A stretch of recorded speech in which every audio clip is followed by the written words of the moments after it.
and the facilitation of business opportunities and employment opportunities for people from neighboring communities.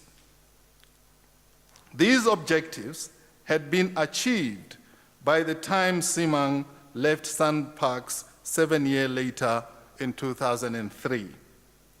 Msimang was subsequently appointed CEO of the State Information Technology Agency, SITA. The Government Information Technology Agency. The SITA had lost the confidence of both government and departments and the information technology industry. He achieved remarkable turnaround, which restored stakeholders' confidence in the organization. Just before he went on retirement in 2007, Msimang was appointed Director General of the Department of Home Affairs, specifically tasked to shorten the turnaround in birth certificates, ID, and passport production and distribution. He has been credited with having achieved the most remarkable turnaround in the department. In 2010, Princeton University noted that irreversible changes had been achieved at the Department of Home Affairs. In the same year, the United Nations Economic Commission for Africa, ECA, recognized Department of Home Affairs as the most enabled government user of information technology in Africa. He was honored with the WWF Southern Africa Living Planet Award in 2018 during the WWF's annual conference, Thought Leadership event, that as well as the WESA National Gold Award the same year. During a career that saw him transform and improve the performance of state institutions, Msimang earned himself the nickname Mr. Fix-It.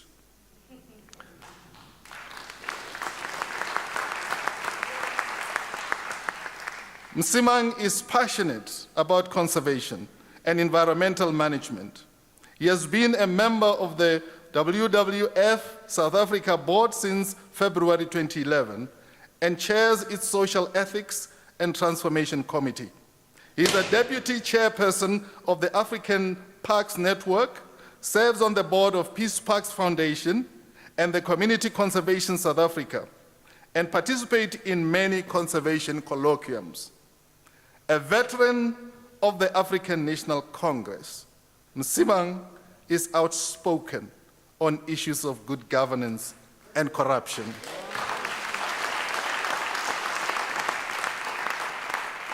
He currently chairs Corruption Watch. The life of Mavuso Msimang is a true definition of what service to humanity is about. Beginning from his willingness to volunteer military service for the liberation of his country, working as a United Nations volunteer, service in community organizations, and outstanding service at public service level is more than ample justification for this recognition Unisa confers today. We are truly humbled to be able to honor Mavuso Walter Msimang with the award of degree of Doctor of Philosophy, honoris causa in the College of Economic and Management Sciences.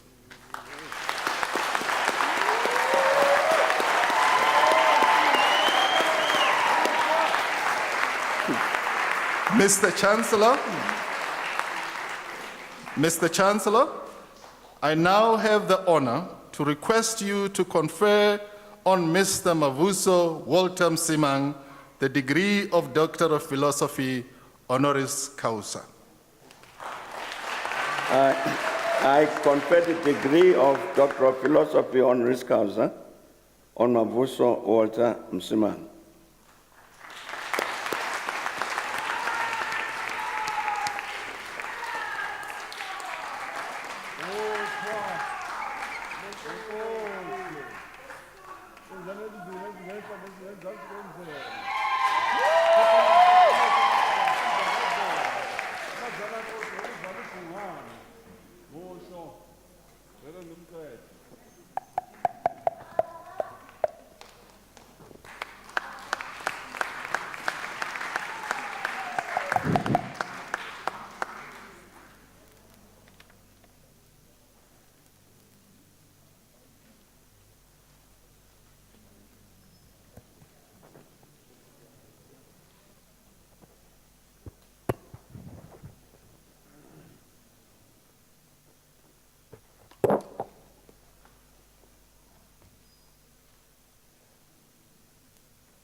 Mr. Chancellor, it is now my honor to request our new doctor to present his acceptance speech.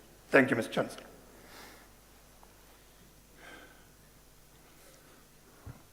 I'm really terrible at breaching protocols, you know. I cannot miss the fact that the president of the country is here, and I greet you, and I'm grateful that I have the opportunity to speak in your presence. Chancellor of the university, former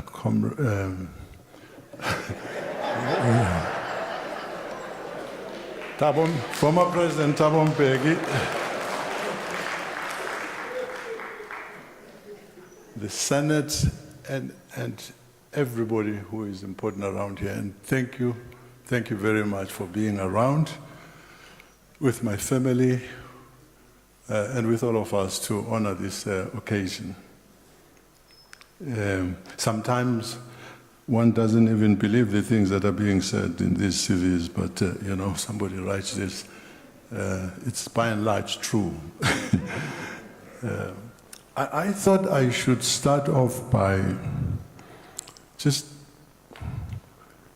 thinking, reflecting on the challenges that contemporary South African society faces today, and their enormity. And these are challenges that are known to all of us, challenges such as having to deal with the pandemic of HIV and AIDS,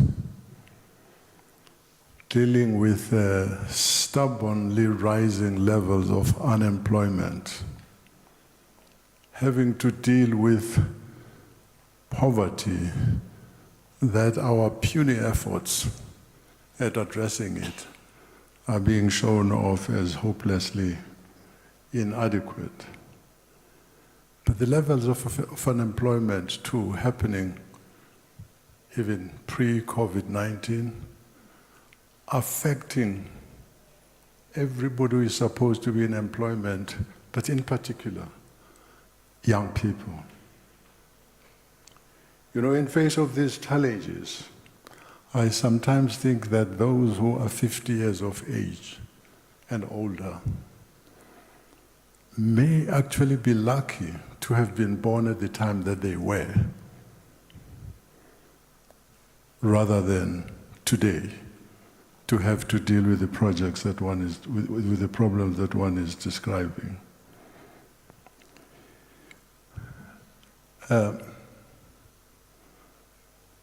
Many centuries ago, a race from another continent came into our country and decided that they could deprive us of our humanity. What made that problem, that challenge, much easier than the problems I'm talking about today is that, shorn of your humanity, what alternative did you have but to fight? So we were privileged in some ways that we were born at a time when the challenge was so imminent, so clear-cut, that said, you are not human beings because you are not white. So it's up to you how you sort yourselves out. You can't live where you want to. You can't be friends with whom you want to be friends with. You can't go as far in your education. You're not entitled to good health system as we are because you are not human.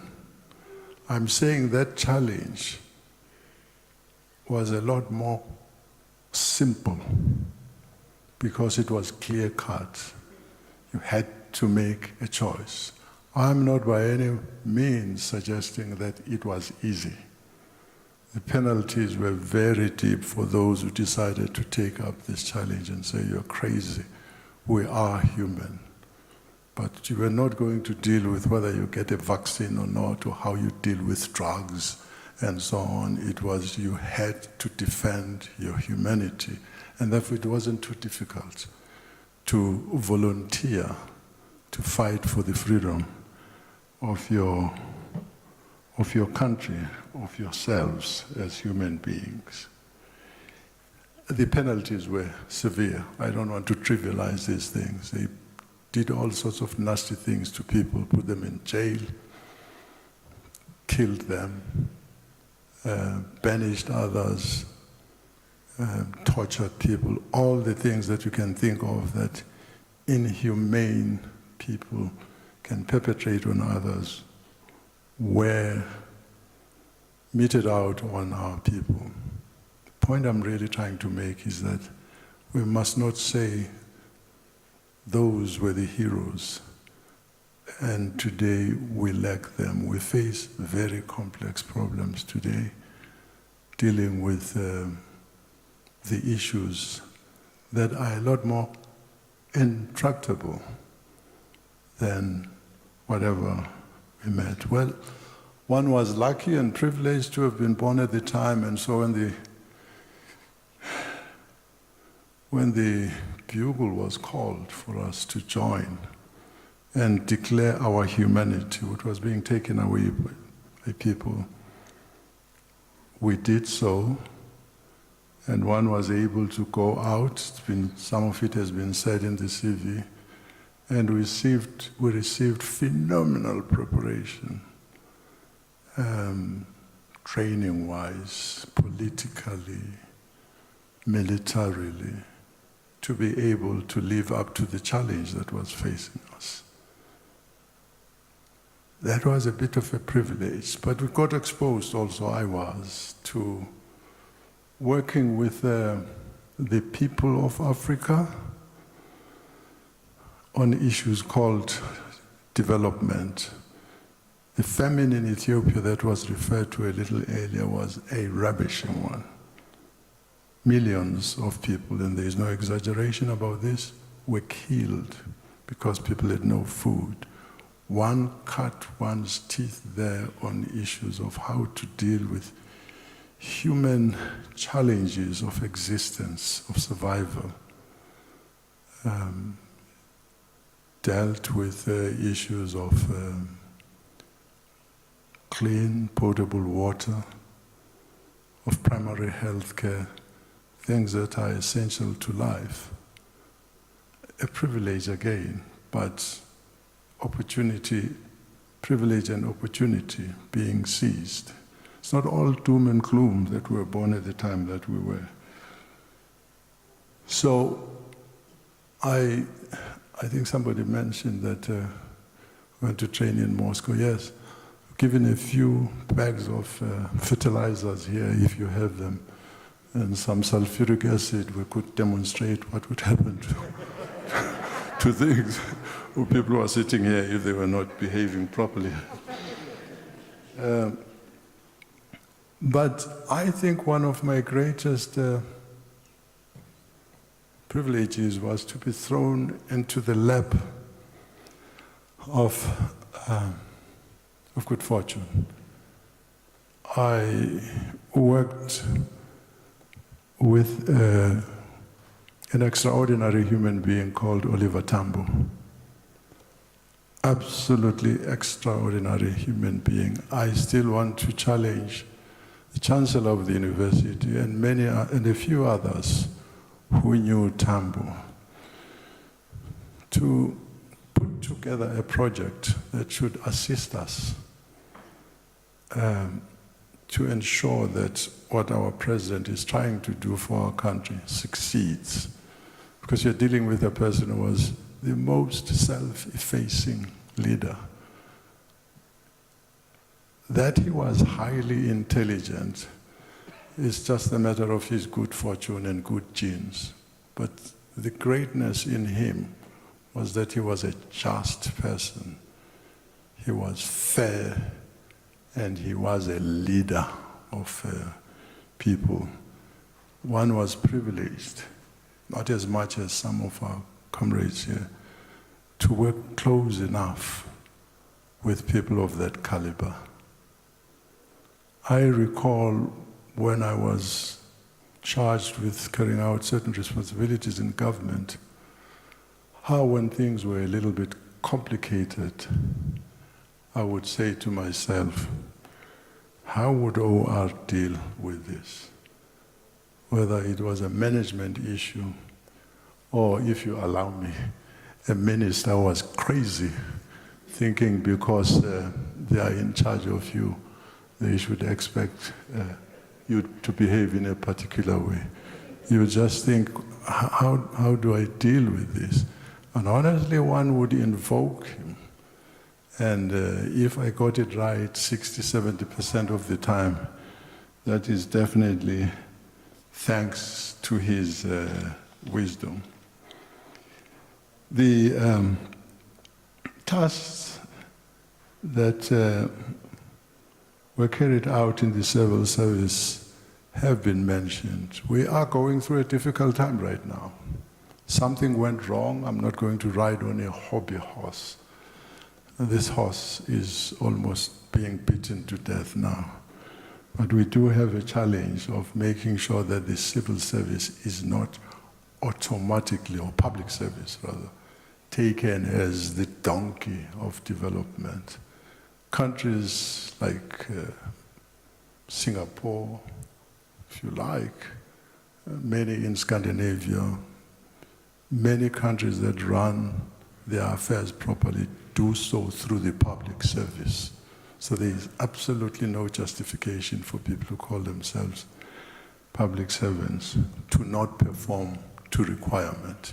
Money is not always the incentive that makes people perform. I want to say we come from a generation that through the poetry of the Chancellor, who introduced the Constitution of South Africa in 1996, made a statement that is mostly misunderstood. His poetry is unchallengeable, and all of those gazelles and things and so on. But what is profound about the Constitution of South Africa is that it has been a consolidation of the Freedom Charter of 1955. People don't understand that it took courage, self-confidence to say where we are is our country, regardless of where you came from. We say that confident in the knowledge that we can deal with problems and we shall deal with problems based on our conviction about how humanity charts its way forward. I think the statement that I liked about I am an African was that we were saying, we of Africa, the cradle of Homo sapiens. We are, by the way. People don't seem to realize that others migrated out of here, but the home of humanity is here. Who then wouldn't like to declare themselves and make bold to say, I am an African?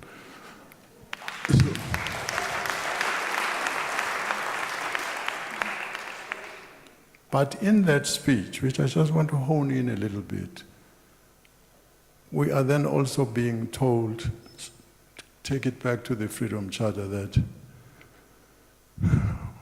we are not going to define ourselves, our citizenship, by race, by place of origin, and so on. You know, if you're not careful, Trump would sooner be an American than the Oklahoma chief who's been there forever, and so on. No one disputes that. Question is, you have challenges that face humanity. There is something called class in these things. You've terrible people who may look like me, and wonderful people who may look like who is the gentleman who was assisting me here? we ought to understand what gives citizenship.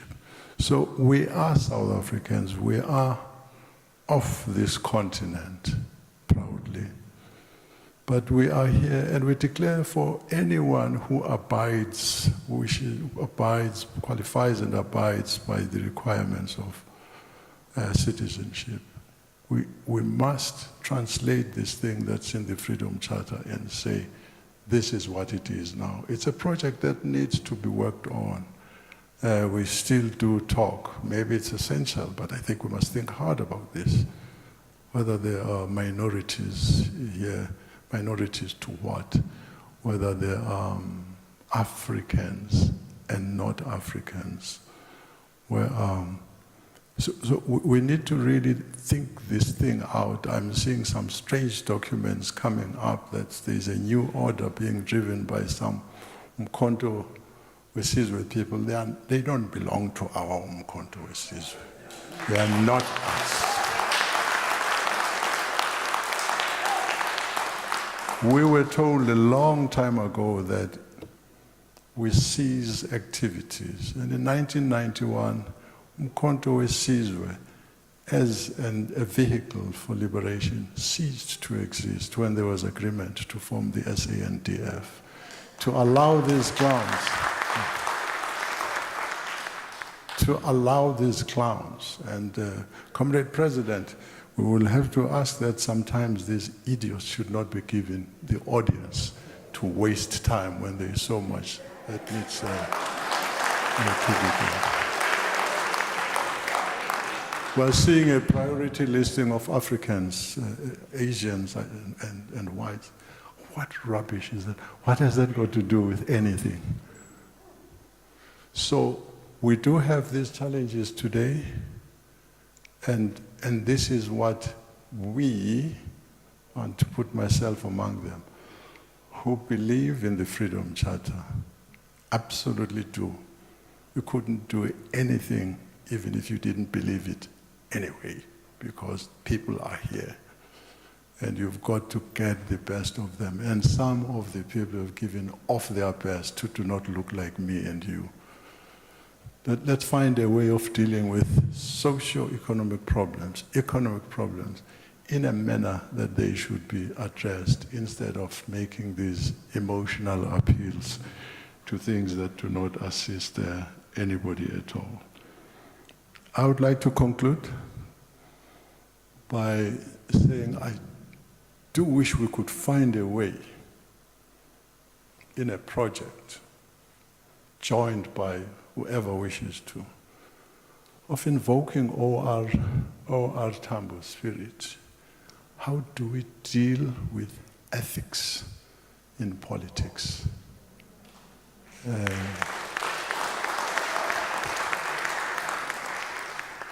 It's one of our biggest challenges. The economies around the world have suffered from this pandemic. We are suffering even worse because we are saddled with this thing of corruption. It makes it even worse.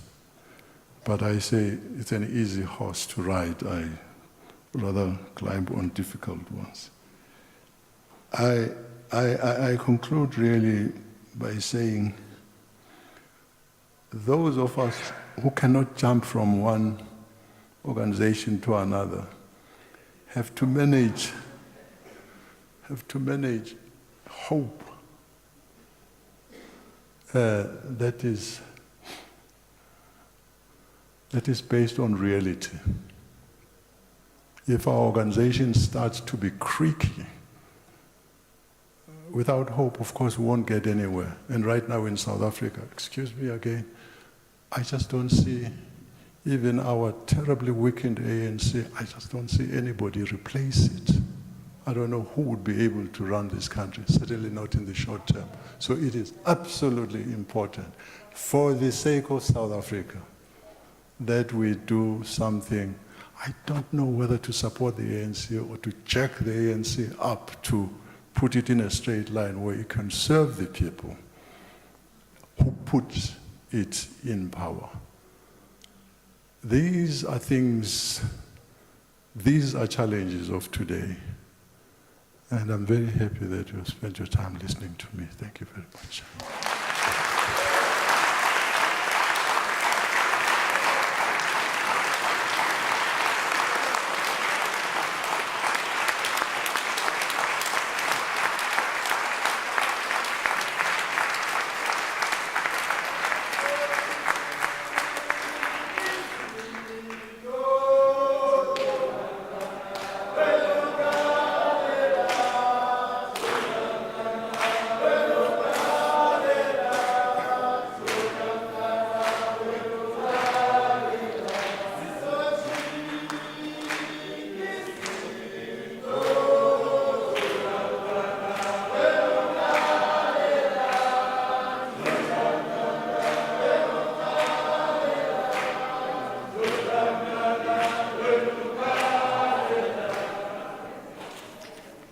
Mr. Chancellor, I just want to say once again, we welcome our new doctor, Dr. Mavuso Walter Msimang, to this august university.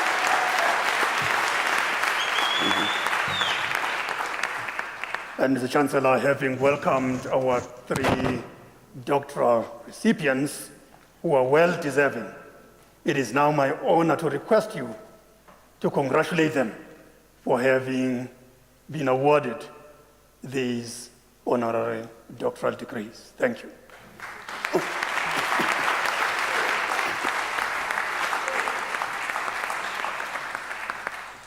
Thanks, man. And congratulations. That's what he said, I must say. But Vice Chancellor, Chairperson of Council, members of Senate, this is a very proud and happy moment for us as a university, that we have today acquired 3 distinguished alumni: Dr. Bahai, Dr. Mutlatsi, Dr. Msimang.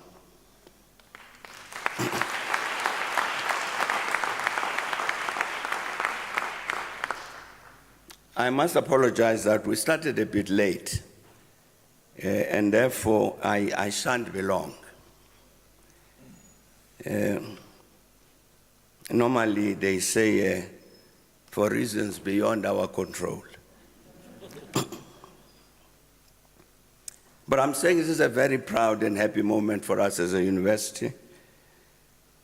And therefore, I must say thank you very, very much for our President Ramaphosa, for giving us this dignity to be here to participate with us as we acquire this.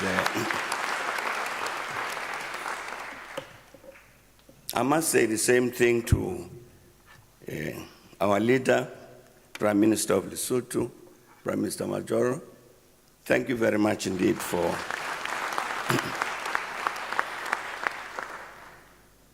I'm very, very glad indeed that we have so many of the leaders and members of the National Union of Mine Workers who are here.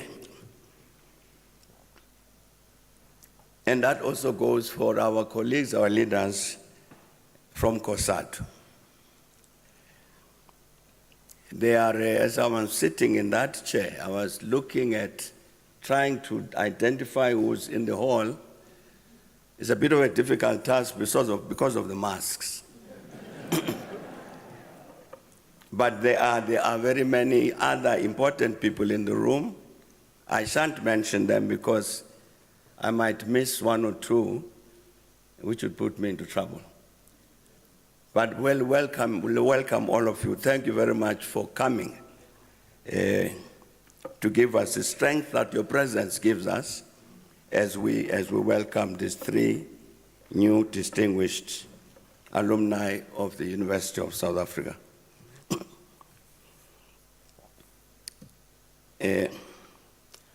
Earlier, before we got into the hall, I had a brief exchange of words with President Ramaphosa. And I asked him whether he was getting an honorary doctorate. He said no. I asked him why. He didn't know.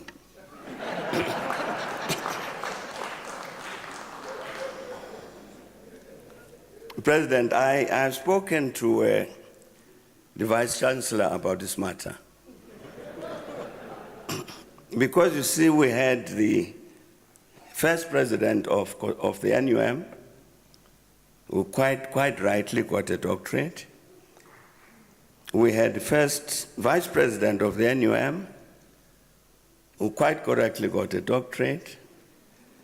And we have a general secretary of the NUM who didn't.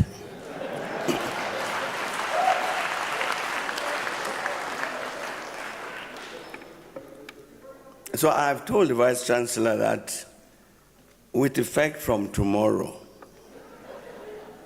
the Chancellor is on strike until this matter is corrected.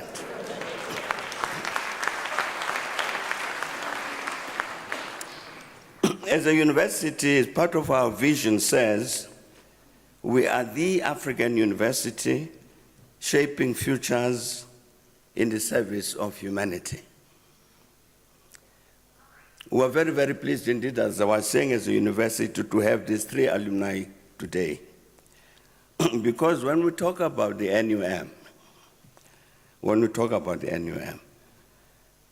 we're talking about a formation which really from its beginning participated exactly in this process of shaping futures in the service of humanity. And therefore, we find it very, very fitting indeed that an organization like that and its leaders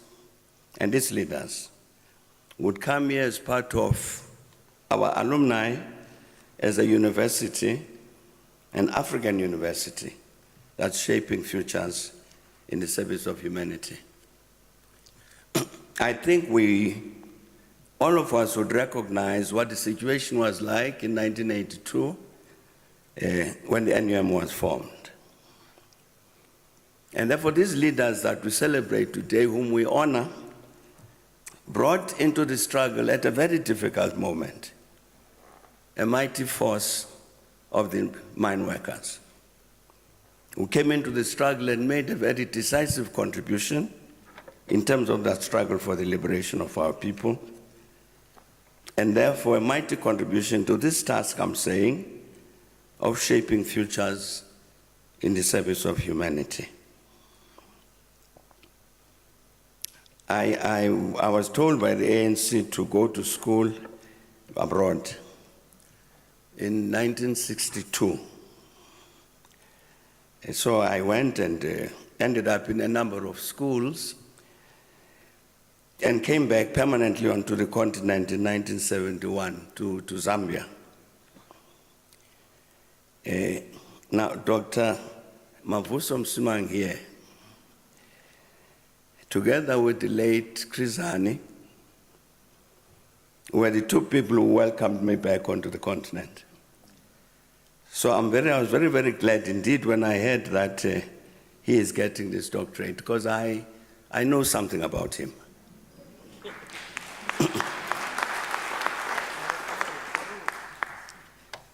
We're talking here about, we stayed in a house in Lusaka,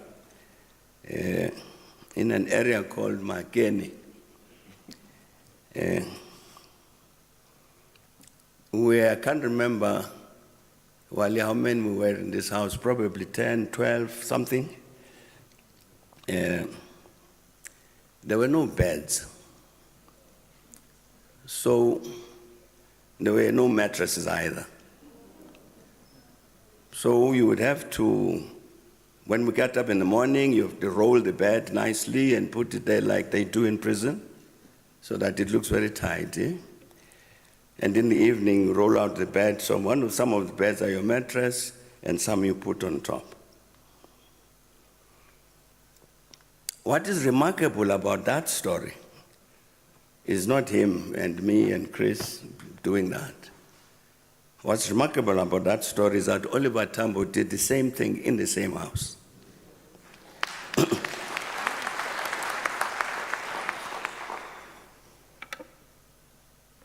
But Dr. Msimang here belongs to a very important generation of our struggle. I'm very glad that he made a reference to MK. He belongs to our very first contingent, detachments of Mkondo Wesizwe, the Lutuli detachment.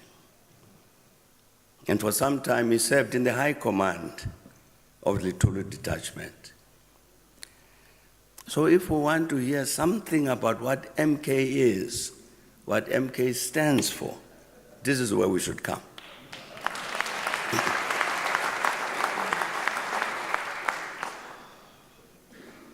Like him, I see people marching up and down our streets here, wearing uniforms, call themselves MK.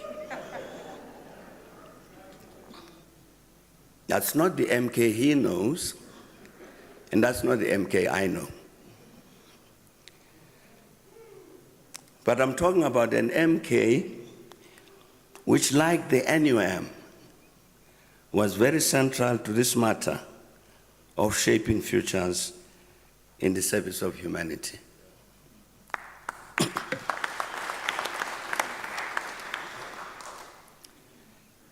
Dr. Mutlatsi,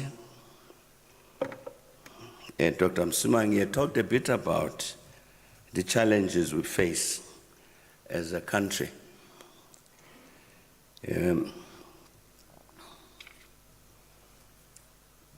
The great advantage we have is that we've got these outstanding examples of Dr. Baha'i, of Dr. Mutlatsi, of Dr. Msimang. Because we need to say to all of us as South Africans, in order to respond to these challenges that we face, we need a particular caliber of person. And when we describe that person, somebody else coming from somewhere might say that we are dreaming. I'm saying the advantage we have, we say, no, we're not dreaming. We are asking for these new generations to follow in the footsteps of Dr. Baha'i, of Dr. Mutlatsi, of Dr. Msimang. So when we say it is possible to have this kind of person that they were talking about that we need in order to confront the challenges that we have, it is possible to have them because here they are sitting with us. They've given us the example, they've told us what it is that we need to do in order to produce that kind of cadre.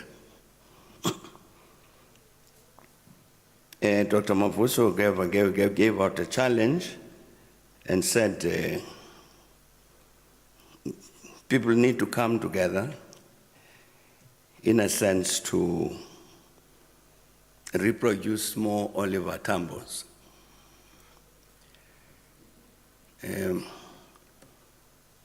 I think I accept that challenge.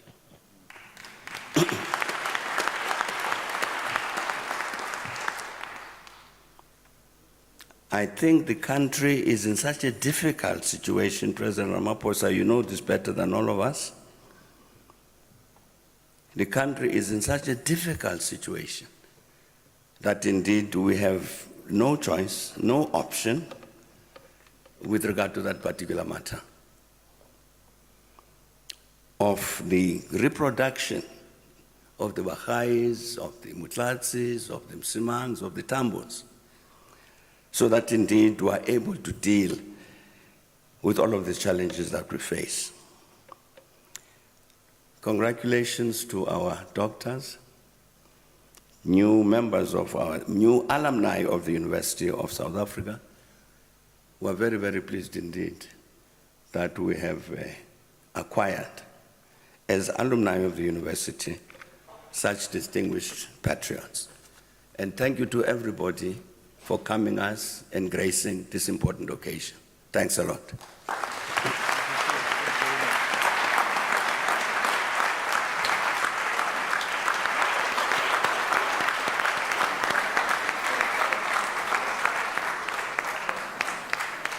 Thank you so much, Mr. Chancellor.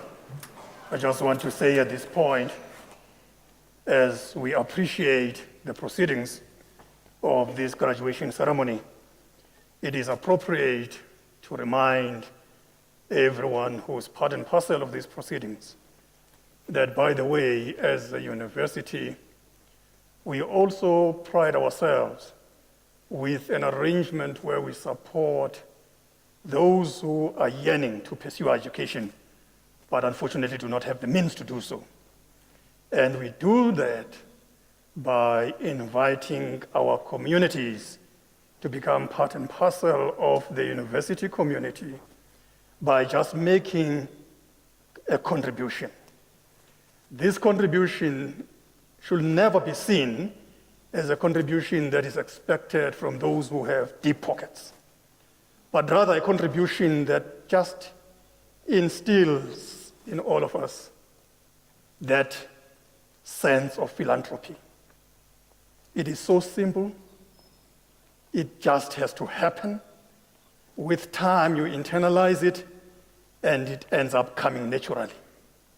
So the kind of contribution that you make can either be 10 rands, or 100, or 1,000, or hundreds of thousands. It does not really matter. It is that which you can afford.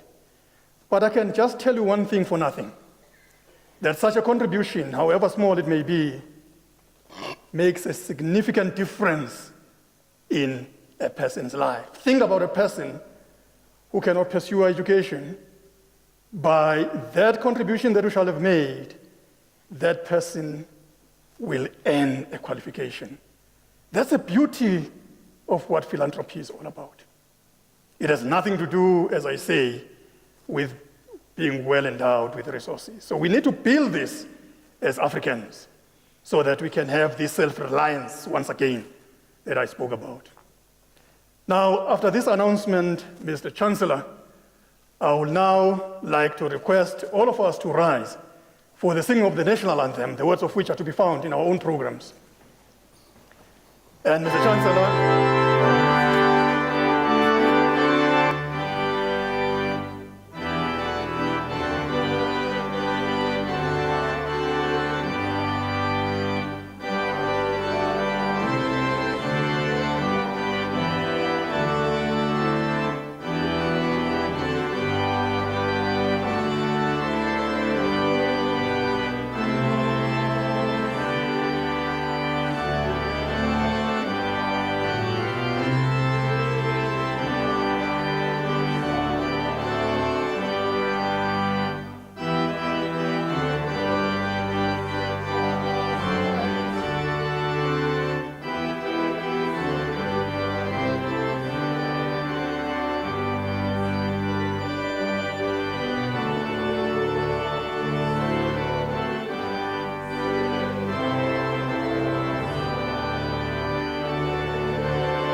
Mr. Chancellor, my final request to you is to dissolve the congregation.